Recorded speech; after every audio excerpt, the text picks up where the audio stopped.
Valur, stór sigur hjá ykkur í kvöld. Þið áttu góðan leik þetta. Voru að ná að teygja á vörn Keflvíkinga með skotum utan og þá bara opnaði flóðgat. Já, menn voru bara tilbúin í dag og tilbúin að skjóta, tilbúin að setja niður skot og sóknin var frábær en ég held að vörnin hafi verið betri hjá okkur í þessum leik.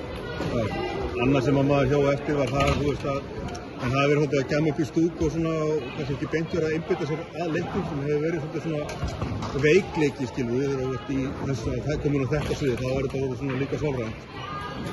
Nú er það ekki svo, nú eru mann bara einbeitt.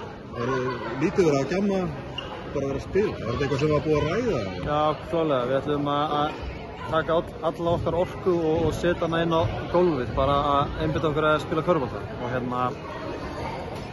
Og bara gerðum það frábærlega í dag held ég og ég meina svo er þetta líka, þú veist, fara í stúkun og allt það og nota það á jákvæðan hátt, skilurðu. En við vorum búin að kannski nota það á neikvæðan hátt og bara vorum flottir í dag að einbeita okkur að sjálfum okkur og bara að spila körfubolta.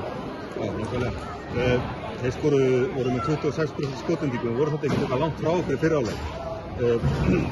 Þannig að ef þeir byrja að hitta, skilur þá fer þetta að vera svona jafnleikur. Hvað þurfum við að gera til að stoppa þetta Keflavíkur áfram í næsta leik?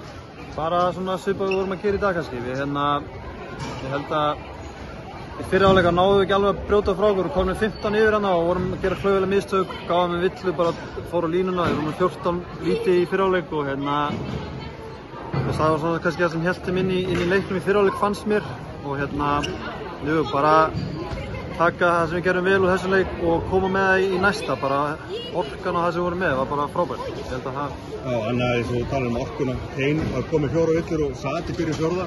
Þegar síst bara eftir stórn, hann bara að séða hann aðeins frá hann. Já, bara Julio er frábær í körfubolta og þú veist, það er stundum sem hann lætur kannski hausinn á sér trufla sig en Kane var komið 4 og það var að ganga vel, þannig að það var, þú veist, óþarf að fara eitthvað að setja hann inn á í lokin, þannig að bara Julio flottur og bara við náðum að klára þetta öðrugt sem er gott. Það er bara gangi ykkur vel og takk fyrir.